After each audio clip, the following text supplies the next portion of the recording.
Nizamabad rural మాజీ MLA BRS party MP అభ్యర్థి Bajireddy గోవర్ధన్పై BJP జిల్లా అధ్యక్షులు దినేష్ కులాచారి ఫైర్ అయ్యారు. గత ఎన్నికల్లో ప్రజల చేత తిరస్కరించబడిన బాజిరెడ్డి గోవర్ధన్ ఎంపీ అరవింద్పై అవాకులు చవాకులు మాట్లాడుతున్నారని మండిపడ్డారు. అసెంబ్లీ ఎన్నికల్లో ఓడిపోయిన బాజిరెడ్డి ఈ ఎన్నికల్లో ఎలా గెలుస్తారని అనుకున్నారో చెప్పాలని ప్రశ్నించారు. తాను నమ్ముకున్న కవిత కూడా జైల్లో ఉందని గుర్తు చేశారు. తమ పార్టీ అభ్యర్థి ఎంపీ ధర్మపురి అరవింద్ పార్లమెంటుకు ఎంతో చేశారని, ముఖ్యంగా పసుపు బోర్డు తేవడంతో ఎంతో కృషి చేశారని చెప్పారు.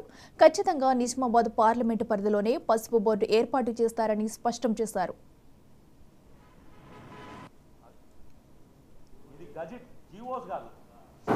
బీజేపీ మీద ఆరోపించినందుకు ఇక్కడ పార్లమెంట్ సభ్యుడైనా అక్కడ నరేంద్ర మోడీ గారైనా బీజేపీ తీసుకుపోయి అరవింద్ కేజ్రీవాల్తో మీటింగ్ పెట్టలే కదా, ఎవరు కూడా పెట్టరు కదా. అది వారి వాళ్ళ పేపర్లలో చదువుతుంది, మాకు చార్జ్షీట్లేమి. మన పార్లమెంటు ఇందూరు పార్లమెంట్ పరిధిలో జగిత్యాల్లో మొన్న నరేంద్ర మోడీ గారి సభ విజయవంతం చేసిన ప్రతి ఒక్కరికి కూడా ధన్యవాదాలు తెలియజేసుకుంటూ, ఎన్నికలు వచ్చినాయి, మేము అభ్యర్థి ప్రకటించుకున్నాం.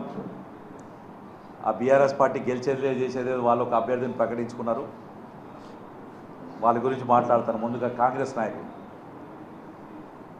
రూరల్ ఎమ్మెల్యే భూపతి రెడ్డి కానీ కాంగ్రెస్ పార్టీ నాయకులు మాట్లాడుతూ అధికారం ఉండగా కూడా ప్రజలు తిరస్కరించబడ్డ బాజిరెడ్డి గోవర్ధన్ గారు నిన్న పత్రికా విలేకరుల సమావేశం పెట్టారు.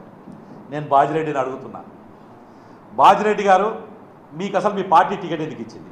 గత అసెంబ్లీ ఎన్నికల కన్నా ముందే నాకు ఆరోగ్యం బాగలేదు, నాకు చేతగైతే లేదు, నేను నియోజకవర్గం తిరగలేకపోతున్నా కాబట్టి నా ప్లేస్లో నా కొడుకు టికెట్ ఇవ్వమని మీరు అడిగింది వాస్తవమా కాదా?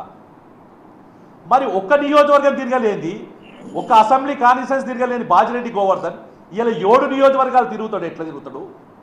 నెలల 15 రోజులు హాస్పిటల్లో ఉంటా అని చెప్పుకునే బాజిరెడ్డి గోవర్ధన్ పార్లమెంట్ సభ్యుడిగా ఏ రకంగా న్యాయం చేయగలుగుతాడు? ఇవాళ బాజిరెడ్డి గోవర్ధన్కి చెప్తున్నాను, నీ పార్టీ గెలిచేది కాదు, నీ పార్టీకి డిపాజిట్ వస్తుందో రాదో కూడా తెలియదు.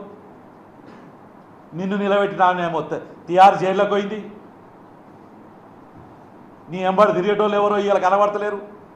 టికెట్ అనౌన్స్ అయ్యి దగ్గర 10 రోజులు దాటింది అనుకుంటా, నాకు తెలిసి 15 రోజులు దాటింది. ఒక్క నియోజకవర్గ కార్యకర్తల సమావేశం, నిన్నేదో ఒక్క కార్యక్రమ సమావేశం అక్కడెక్కడో పెట్టుకున్నారంటే కనబడుతుంది.